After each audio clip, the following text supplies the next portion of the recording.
വിമർശനങ്ങളില്ലാത്ത ആളുകളില്ല എന്ന് ഉസ്താദ് പറയുന്നത് എത്ര ശരിയാണല്ലേ.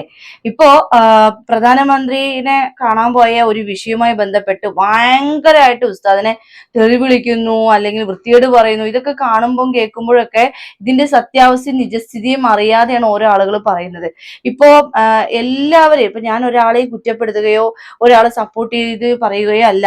ഫ്രണ്ട്സ്, എല്ലാവർക്കും നമ്മുടെ ചാനലിലെ പുതിയ വീഡിയോയിലേക്ക് സ്വാഗതം. ഞാൻ തന്നെയാ. ശത്രുക്കളില്ലാത്ത മനുഷ്യരില്ല. ആളുകൾ എന്തൊക്കെയോ പറയുന്നു, അതൊന്നും നമ്മൾ കണക്കിലെടുക്കാൻ പോകരുത്. ഉസ്താദിന്റെ വാക്കുകളാണ് കേട്ടാ.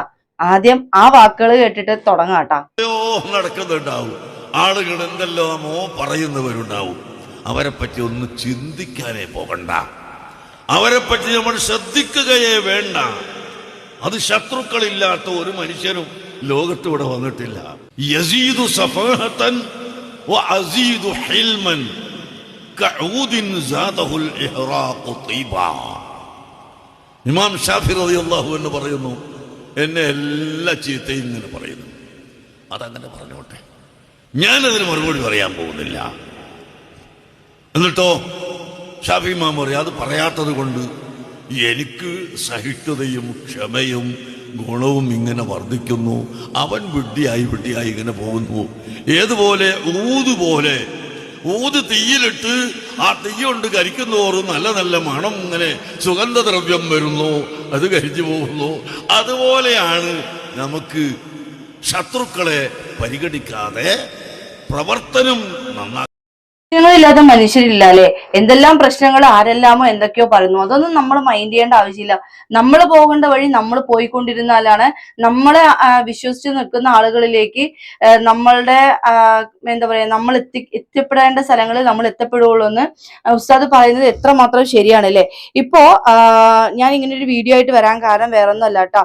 പ്രധാനമന്ത്രി നരേന്ദ്രമോദിനെ കാണാനായിട്ട് ഉസ്താദ് പോവുകയും അവിടെ നിന്ന് പിന്നെ ഇവിടെയുള്ള ഇന്ത്യയിലുള്ള കാര്യങ്ങളൊക്കെ സംസാരിക്കുകയൊക്കെ ചെയ്തു. അപ്പൊ ഒരുപാട് കാര്യങ്ങൾ ഇപ്പൊ മുസ്ലിമായ ആളുകളെ കുറിച്ചിട്ട്, മുസ്ലിം സമൂഹത്തെ കുറിച്ച് ഒരുപാട് കാര്യങ്ങൾ അദ്ദേഹം സംസാരിച്ചിട്ടുണ്ടാവും. അതുപോലെ മനുഷ്യർക്ക് വേണ്ടിയും അദ്ദേഹം അവിടെ സംസാരിച്ചിട്ടുണ്ടാവും.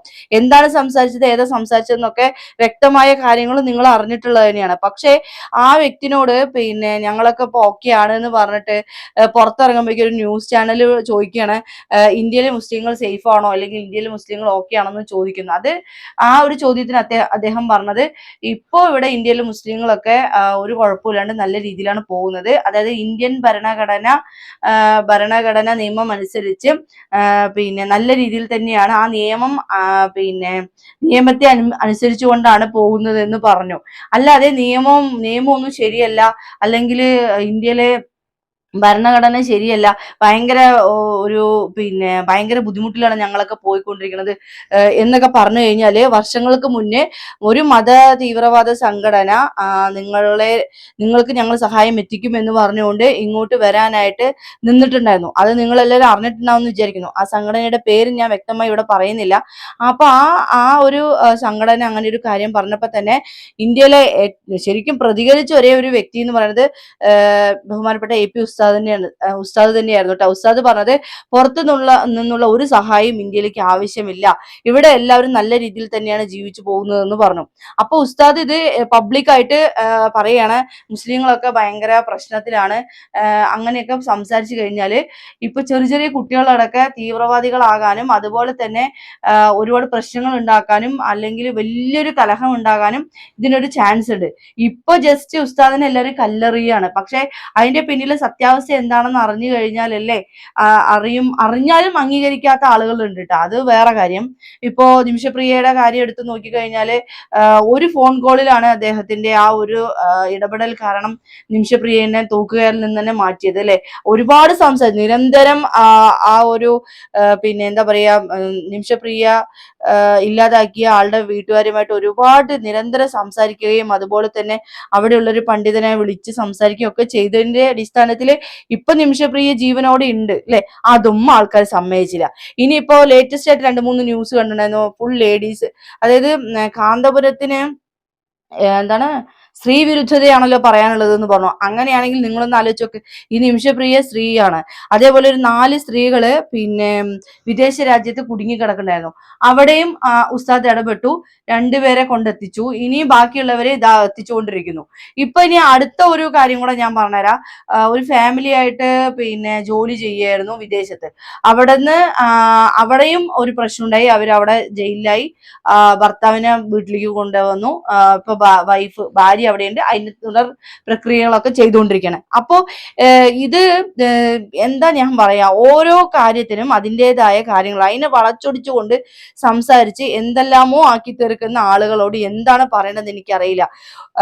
മുസ്ലിം സമൂഹം എപ്പോഴും പ്രശ്നത്തിലാണ്, അതുകൊണ്ട് വർഗീയത ഉണ്ടാക്കണം എന്ന് പറയാണോ വേണ്ടത്? അല്ലെങ്കിൽ നിങ്ങൾ അവിടെ കല്ലെറി, നിങ്ങൾ അവിടെ ബോംബെറി, അവിടെ പ്രശ്നങ്ങളുണ്ട്, മറ്റുള്ളവരെ കൊന്നൊടുക്ക് എന്നൊക്കെ പറഞ്ഞിട്ട് അവിടെ പോയിട്ട് സംസാരിക്കാൻ വേണ്ടിയിട്ടാണോ ഇത്രയും വലിയൊരു പണ്ഡിതൻ അങ്ങോട്ട് പോകേണ്ടത്? ഒരു പണ്ഡിതൻ എന്ന് പറയുമ്പോൾ നമുക്ക് മാതൃകയാവണം. അദ്ദേഹം പറയുന്ന കാര്യങ്ങൾ സമാധാനപരമായിട്ട് നമ്മൾ സംസാരിച്ച് തീർക്കണം. അല്ലാതെ അങ്ങോട്ടും ഇങ്ങോട്ടും വർഗീയത ഉണ്ടാക്കലല്ല നമ്മൾ ചെയ്യേണ്ടത്. അദ്ദേഹം പറഞ്ഞിട്ടുണ്ടാവും, ഞങ്ങൾക്ക് ഒരുപാട് പിന്നെ സ്ഥലങ്ങളിൽ, UP പോലെയുള്ള സ്ഥലങ്ങളിൽ പിന്നെ ഒരുപാട് പ്രശ്നങ്ങളുണ്ട്. വിദ്യാഭ്യാസം ഇല്ലാത്തതാണ് പ്രശ്നം. അപ്പൊ വിദ്യാഭ്യാസം കൊടുത്തു കഴിഞ്ഞാൽ ഏതൊരു കുട്ടികളും വർഗീയതയ്ക്ക് മുന്നേറില്ല എന്ന് ചിലപ്പോൾ ധരിപ്പിച്ചിട്ടുണ്ടാവും. അവിടെ പോയി പറഞ്ഞിട്ടുണ്ടാവും. അപ്പൊ അതിനുള്ള ഉത്തമ സൊല്യൂഷൻ അദ്ദേഹം എടുക്കും തന്നെയാണ് എനിക്കും പറയാനുള്ളത്. അതിനിടയിൽ വന്നിട്ട് ഇങ്ങനെ ഓരോ വർത്തമാനങ്ങൾ പറയാ. എനിക്ക് തന്നെ കമന്റ്സ് നോക്കുമ്പോ തന്നെ അയ്യോ എന്തൊക്കെയാ പറയണത്. നമുക്ക് തന്നെ നമ്മൾ അത്രത്തോളം ഇഷ്ടപ്പെടുന്ന ഒരാളിനെ, ഇഷ്ടപ്പെടുന്നത് മാത്രമല്ല കേട്ടോ, ഞാൻ ഇഷ്ടപ്പെടുന്നു, നീ ഇഷ്ടപ്പെടുന്നു, അല്ലെങ്കിൽ എൻ്റെ ഉസ്താദ് നിന്റെ ഉസ്താദ് എന്നല്ല, എന്താ പറയും, നമ്മൾ ഈ ലോകത്തിന് അല്ലെങ്കിൽ ഈ ഇന്ത്യക്ക് അല്ലെങ്കിൽ മനുഷ്യന് വേണ്ടിയിട്ട് നല്ല കാര്യങ്ങൾ ചെയ്യുന്ന ഒരു വ്യക്തിനെ അധിക്ഷേപിക്കുമ്പോൾ അതിന്റെ ശരിയായ കാര്യം എന്താണെന്ന് നമ്മൾ അറിഞ്ഞിട്ട് പോരെ ഒരാളെ കല്ലെറിയാനായിട്ട്. ഇനി എനിക്ക് വേറൊരു കാര്യം കൂടെ പറയാനുള്ളത്, ഇപ്പോ നോളേജ് സിറ്റി തന്നെ ഒരു ഉദാഹരണം എടുക്കാം. നോളേജ് സിറ്റിയിൽ അത്രയും വലിയൊരു പിന്നെ ഒരു നോളേജ് സിറ്റി പണിത് എടുക്കുമ്പോൾ തന്നെ ഒരുപാട് വിമർശനങ്ങൾ വന്നു.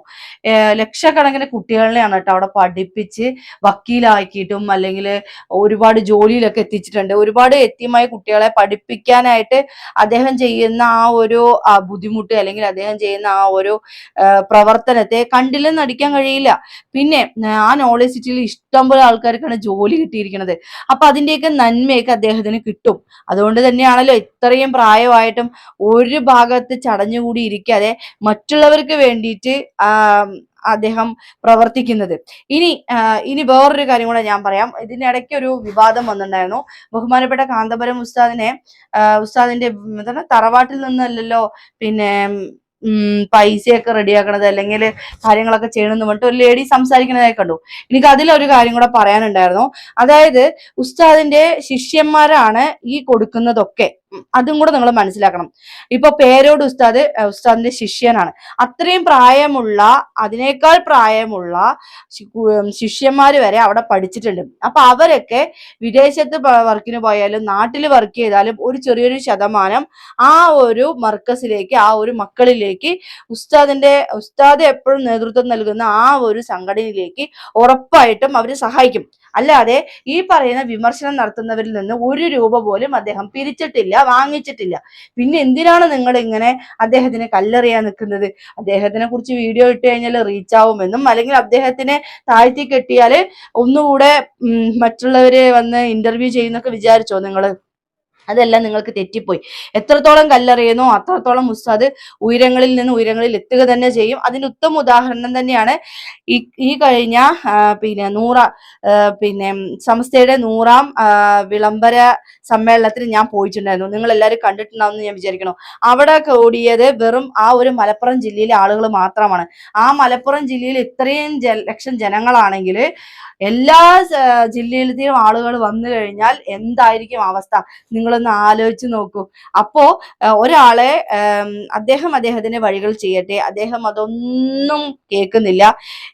എനിക്ക് ചെയ്യേണ്ട കാര്യങ്ങളൊക്കെ ഞാൻ ചെയ്തു തീർത്തുകൊണ്ടേ ഇരിക്കുമെന്നാണ് ഉസ്താദ് പറയുന്നത്. അതുപോലെ മറ്റുള്ളവർ എന്തൊക്കെയോ പറയട്ടെ, അതിനൊന്നും നമ്മളൊന്നിനും മറുപടി കൊടുക്കാൻ പോകണ്ടെന്നും ഉസ്താദ് പറഞ്ഞിട്ടുണ്ട്. പക്ഷെ ഇങ്ങനെ ചില കാര്യങ്ങൾ പറയാതിരിക്കാൻ കഴിയില്ല ഉസ്താദെ, അതുകൊണ്ടാണ് അങ്ങനെ പറഞ്ഞു പോകുന്നത്. ഇന്ത്യൻ മുസ്ലിങ്ങൾ സുരക്ഷിതരാണ് എന്ന് പറഞ്ഞതിനാണ് ഇപ്പോ പിന്നെ BJP-യുമായിട്ട് കൂട്ടായി അല്ലെങ്കിൽ അവരുമായിട്ട് ടൈപ്പായി അങ്ങനെ എങ്ങനെയെന്നുള്ള രീതിയിലൊക്കെ സംസാരിക്കുന്നത് എന്തൊരു കഷ്ടമാണ്.